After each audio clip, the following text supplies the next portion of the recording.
There is Islamophobia because our police force actually were too scared to tackle grooming and rape of our youth because of fear of being called a racist. That's Islamophobia, not the Islamophobia is an irrational fear, okay? It's quite rational to fear female genital mutilation of 2,000 British Muslim girls every year. Islam has failed. When we talk against an ideology, if I'm against Scientology, are you going to call me a racist? I oppose the Islamist ideology. That does not make us racist. I'm saying that's rubbish. I haven't got death threats. You know why? It's because I'm a nice person. Please explain. If you talk against Islam, you'll have death threats. Please explain what I've said that's racist. Please explain. My name's Daniel Johnson. I'm from Islamic Diversity Centre in Newcastle. I'm a Muslim and I'm horrified to see Islamophobia in particular, as well as other kinds of racism, rising in recent years. One cause of that is foolish people like Anjem Choudhury and his cronies, and another is people like Tommy Robinson and his cronies. Do the panel think it would be a good idea to take Tommy Robinson and Anjem Choudhury and put them on some kind of island and bomb it with anthrax?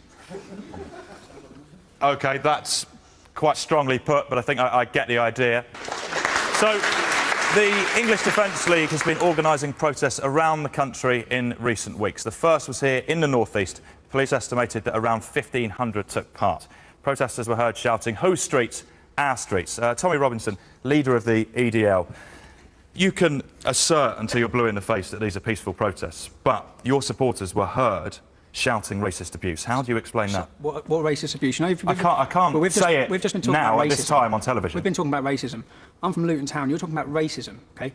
There is no racial tensions in the town I come from. When David Cameron says multiculturalism has failed, Sikhism, Hinduism, Jews, they haven't failed to integrate into society. Islam has failed. When we talk against an ideology, if I'm against Scientology, are you going to call me a racist? I oppose the Islamist ideology. That does not make us racist. You can't talk about what we said that was racist because there was nothing said that was racist at the demonstration. But we've read the quotes in the press. Yeah, in the press. When you talk about the press, you just said 1,500 people were there. There were 7,000 people there. So you've got a biased press that are misreporting. So more people chanting? More people chanting. More people at the demonstration. But what is the press's agenda to play that down? And when we talk about Islamophobia, there is Islamophobia, of course there is. There is Islamophobia because our police force actually were too scared to tackle grooming and rape of our youth because of fear of being called a racist. That's Islamophobia, not the Islamophobia is an irrational fear, okay? It's quite rational to fear female genital mutilation of 2,000 British Muslim girls every year, terrorism like happened to Lee Rigby. Like 2 days ago, 6 Muslims who were sentenced to 19, 20 years each because they were planning to blow up the English Defence League due to the blasphemy law within the Quran. Okay, there's a link to all these things. The same with the Muslim grooming gangs. As a common denominator, you have to look for what the issue is, what links them all. They're all Muslim. I get confused when you say Islam, and then you say Islamist, and then you say Muslim, because they're different things. They are. I'm from Luton Town. I'm going to talk to... Yeah, I'm from Luton Town. I know so many Muslims, yeah, and I'm sitting here. If you take these people's careers away and their money away, they won't be sitting there. I'm a volunteer, okay? There's nothing stronger than the heart of a volunteer. What has happened to me through having this opinion and speaking out the way I do, it's destroyed my life, it's destroyed my wife's life, it's destroyed my mother's life. I live with constant death threats. I've got some of them here if you want to read when we talk about a two-tier policing system. I have to wear a bulletproof vest. I've got people wanting to murder me and massacre me. Well, then stop being a racist and a bigot. Racist?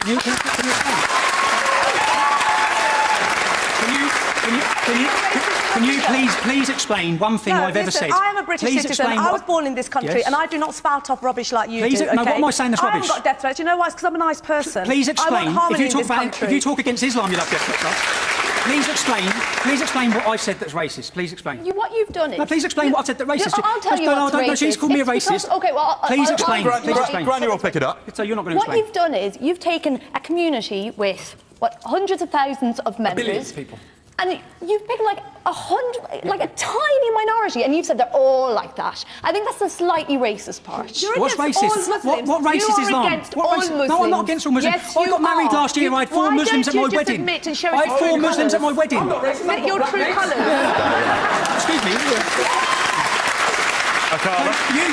You think that just because you want to call us racist or extremist or far right, what have I said that's racist? I heard you on Radio 4 the other day saying that you are a peaceful movement, okay, and you are not against violence. You still haven't explained what I said that was racist. Have you actually looked at your own personal You still haven't explained what I said about racism. You've actually been convicted of thuggery, what I've said and you're a football hooligan. So how can you come on to Radio 4 and say please explain what I said? Please explain what I've said that's racist. You stood in the Newcastle... I've just said it. You've just cited quoted loads of things relating to Islam and talking about Islamists. So there's not a problem in this country. There's not a problem in this country. Muslim people killed by white people. There's not a problem in this country. You can spark there's not a problem in this country. Why are you focusing on certain incidents? No, what you're doing is rather than listening to the point, you just want to shout racist, which is what's happening in this country for 15, 20 years. Because you are. No, what have I said? What have I said that's racist? Because you are. Tommy, you're so weak. You are racist. You've got nothing to back it up, darling. Do you? Tommy, let Carla speak. You're getting what really have I said that's racist? You are a racist. What have I said that's bigot. racist? You're a racist. What have I said? Carla? And you do not represent the views of the people in this country at all. Nothing. Carla? You've got no substance to your argument. You're not even backing it up. I have, yeah. You've got loads of substance. I have. What happened to Lee Rigby? What happened on 7/7? All the Muslim grooming gangs. Everything I say is factual. Let someone else speak for a minute, please, Tommy. Of course, Mr. Robinson, there are no paedophiles who are white, and white people have never bombed anyone else's country. 87% of grooming cases are Muslim, yet 5% of the country is Muslim. You spoke. Let me speak. Now, this is exactly the issue, is what I'm saying, right? As much as I agree with what's being said about this man and his organisation, right? We focus on fringe bigots rather than dealing with the real central issue that we have a political system. I can't count how many times I've read the Daily Mail or some other paper, not that I read these rags, and it says Pakistani man does blah. When Jimmy Savile is convicted or something comes out about him, is his ethnicity or his religious beliefs put forward as the primary reason for him committing an offence? No. But we of this kind of bigotry, right? And then act shocked when it comes out. No one's prepared to explain what I've said that's bigotry or racist. One second. For those who don't know, Baghdad was the intellectual, cultural centre of mathematics and art and science about 1,000 years ago for quite a long time. No one blames Islam for that. So negative people who happen to be Muslim, yes, of course, it's your religion that causes it. But if you pioneer mathematics and science and introduce algebra into Europe and the guitar and coffees and lemons, that's not because you're Muslim. Well, the people... Okay. I'm going to get an opposing view from Dipper here for a minute. Dipper, you're a Newcastle councillor. You organised the counter-protest. Yeah, Tommy, I've heard of double vision. I've never heard of triple vision before. There wasn't 7,000. There was about 1,500 EDL thugs in Newcastle on the 25th of May. Okay, no, you've had your you had 1,500. You've had your say. You've had your say. We had a peaceful protest, unlike you drunks, EDL drunks. On the day we did, we had a peaceful protest. We had 1,000. Tommy, you've said it, but we had 1,000 local people, but you had to get people shipped in. You had to get people shipped in from other places of the country, to Newcastle demo and to have a party. But we had local people celebrating diversity, which we thrive on. I celebrate diversity. Sorry? I celebrate. If you see you celebrate diversity, you're the biggest fascist in this country. I'm not fascist because you. I'm not fascist because you say so. You're an Islamophobe. You're an Islamophobe, and you hate Muslims. I don't hate Muslims. And you know what? I don't hate Muslims. Your EDL organisation is just a platform for your ego. That's basically it. Can you tell me? When you say ego, do you think I enjoy being leader of the English Defence League? You talk about threats. Do you think I enjoy being leader of the English Defence League? You talk about threats. Your EDL, you wrote a letter to the City Council against me saying I've got extremist links. I didn't write that. Yeah, you said that. You wrote to Northumbria Police I've got extremist links. No, I didn't. Just show me. I've got the letter. I wrote 11 On top years. of that, Tommy. I didn't write a letter. Tommy, come. On top of that, your EDL folks have threatened me against my life and my family, against me, against on your Twitter, on your Facebook. So have you condemned them? Right. Have you condemned them, Tommy? Okay, let's take a bit from this gentleman here, please. I'm going to chop up your kids. Thank you very much. I think regardless of Mr. Robinson's views, I'm sure everyone in this audience can agree that we're delighted he took the opportunity to come today and show how unrepresentative and out of touch he is. Yeah. I'm representative and out of touch for the audience that are here, but working class people back home will be sitting watching this, and when you all sit up, when you sit there, you're from Newcastle. When you sit there, and you're not, when you sit there. But if you're a representative, why don't you stand? Why aren't you a political party? Why don't you get elected? Because people who oppose extremist Islam vote for Labour, vote for Lib Dems, vote for Conservative, vote for UKIP, vote for BNP. It's a mixture of people. If you all want to pretend, what the problem is, you're all going to pretend there's not an issue in this country. There's a serious issue. Islam is not integrating, it's not assimilating. Wahhabi, Salafi sects of Islam, okay, they're spreading like a wildfire. What are you doing to combat them? What are you doing to combat Amjad Chowdhury? Hang on, we condemned... condemned is not good enough for me, mate. We spoke against... But when we come on the streets, you come out and you just say... We have condemned, we've been actively working in Newcastle in the North East, and we've got IDC behind us to do a fantastic job, actively working with different communities. What have you done to work with different communities? We are working and condemning... We are working and condemning extremism, if it's EDL or if it's the fascist or right-wing Muslim groups, we are condemning them. What am I saying? Okay, you two talk afterwards. I'm going to go to this lady here. I was just saying, I think if you look at the country as a whole, because we're talking about whether the country is getting more racist, I don't think it is, but if you look at the cases where people are playing a role in the community, they're getting involved in society, then the vast majority of people don't care what race people are. If people are integrating and they're working together, then they cooperate. And is having protests in either direction helping anybody to promote that goal? Well, yes, because when you're angry... So we're going to widen this out now to the broader issue that Carla touched on. Where's Isabella? What did you want to say, Isabella? I think that people are becoming racist because of their own social and economic problems. So they're just pointed, you know, as you were saying earlier, they're just choosing someone to blame. I'm half Polish, and I think, and it's pardon? Oh, nice. And it's. I think it's offensive when people go on about Eastern Europeans are taking our jobs, and you might not think that is racist because you might not be able to tell I'm Polish, but immigration has had a major impact, and I think we need to look at the broader issues as to why people are becoming racist. So how do we tackle these broader issues? And yes, this lady's very keen. I think that, personally, racism is becoming, it's more of a matter of upbringing. Just like the gentleman over there, if everyone was going to have the same frame of mind as you, then the whole country was going to be racist. People bring up the children saying that when people move into this country from different countries, they steal our jobs, they steal our money. Well, they don't, because they're trying to make the country more diverse. Can I speak? So then, I'm not against immigration. We're talking about the wider issues now. Everyone's still yet to tell me why I'm an extremist and why I'm racist. Please tell me what I've said. This is the problem. Anyone with a different opinion. I'm saying that it's an upbringing. It's a matter of upbringing. I had a good upbringing. I had a great upbringing, a perfect upbringing. Prior to the English Defence League, I had my own business, 2 businesses, one turning over £300,000 I don't care about your history. So this is not to do with people being on poverty lines. This is to do with serious issues within our community with militant Islam, extremist Islam. And as soon as you talk about it, everyone says you're racist. I'd like to speak to this lady here, please.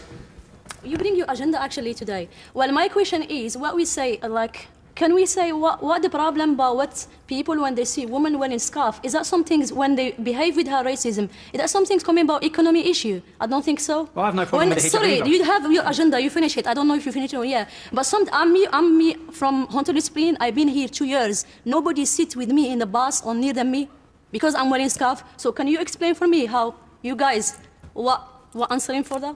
Well, you can answer for that. He keeping talking that they have no racism. But not just Islamic for him. You have so much phobia, Islamic phobia, actually. You can't keep saying racist without giving me an explanation. Please give me an explanation. At your rally in Newcastle, you stood next to the organiser while he was chanting, send those... No, complete and lie I can't again. say it home. Complete lie again. No, it's not on YouTube. No, it's not. It's an edited version. You don't see the person on the stage saying it. It's a lie. So who's saying it? No one says it. You've read it. Every time someone has their arm up in the air, you say it's a Nazi salute. Please, can someone tell me what we say that is racist? No one is saying that, by the way. No, can someone tell me what we say that's racist? What you're doing is, you're generalising. We're highlighting truths. You're generalising. The truth is not a lie. A whole race no, I'm not of people. generalising. No, I'm not. Just on I mentioned certain sex. I mentioned certain sex. This is exactly what I said at the beginning of the programme. When we deal with racism, rather than dealing with the structural reality and all this nonsense about people are racist because they're frustrated about their life, it's totally classist. What we're saying, only working class people are racist. Do me a favour. Racism was not invented by working class people. It was invented by elite academics through pseudo-scientific nonsense and perpetuated as part of political policy. From the top down, not the bottom up. In fact, if we look back at the history of this country, when there were slave catchers in the streets, people had far more allies in working class parts of London than they did from rich people who were trying to catch them and send them back to the Caribbean. So let's be honest about the history and deal with the bigger problems of structural racism, because then smaller things and smaller frustrations that are breeding this type of nonsense won't be excavated so much. But this is the problem, is we focus on nonsense like this rather than dealing with why a British soldier you've probably never heard of, a gentleman called Christopher Alder, died in 1999 in police custody. There is footage on YouTube that you can see for yourself of him on the floor with his bottom half exposed, with police officers around him making monkey noises over his dead body. You've never heard his name. Why? Somebody like Piers Morgan comes to mind, who just recently on the Patrick Bet-David podcast was warning about mass immigration in Islam, but pretending like he was the one who warned about it, pretending like he was the one who called this spade a long time ago, when he did not. In fact, he attacked Tommy Robinson for calling this out decades before he even realized it was a problem. And many of them are only coming around now because they realize the popularity of Tommy Robinson's movement, understanding that he now is the voice of the British public. Now, I don't think that recompense is the end-all be-all, but the reality is that the complete denial of some of these activists trying to pretend like they were always on the right side of history is, I think, an insult to Tommy Robinson and everything that he went through. That's not to say that I support everything that Tommy does. We have our disagreements, but I believe that he has been fighting this fight and paid the consequences this entire time. I would definitely recommend you go support his channel, Tommy Robinson, on YouTube. He is doing real journalism both in Israel and now in Poland that the BBC won't even dare touch. His channel is now dedicated to doing real journalism throughout the world, both in Israel and in Poland, to learn how to fight radical Islam and, quite frankly, things that the BBC would never cover are now on his channel, and he is not putting it behind a paywall, not trying to hide it from anybody, but actually just trying to tell the truth. And, his trip in Poland right now is just unbelievable. Now, as you could probably tell, this video is not from yesterday, but everything Tommy said in this video is relevant today. As I said with Douglas Murray, Tommy Robinson was right. He was right, and we did not heed his warning, and hopefully it is not too late. But I find it almost incredibly astounding that nobody has given him his laurels. Nobody has said, "We're sorry, Tommy, we were wrong, you were correct." Because many of the people standing with Tommy now and trying to sort of backtrack their, denial of this problem are now trying to pretend like they are the leaders of this movement, and some even trying to hijack his movement. If you believe in what we do here over at Jewish Uncensored, consider supporting us in a few different ways. You can support us monetarily by going to buymeacoffee.com/JewishUncensored. You can also go to our new merchandise store, IsraelUncensored.com, where we just dropped a bunch of new merch. Additionally, to gain access to exclusive content, you can go to our memberships tab on this channel and join there. And finally, you can share this video with both family and friends in order to share this message with the world. Thank you so much for your support.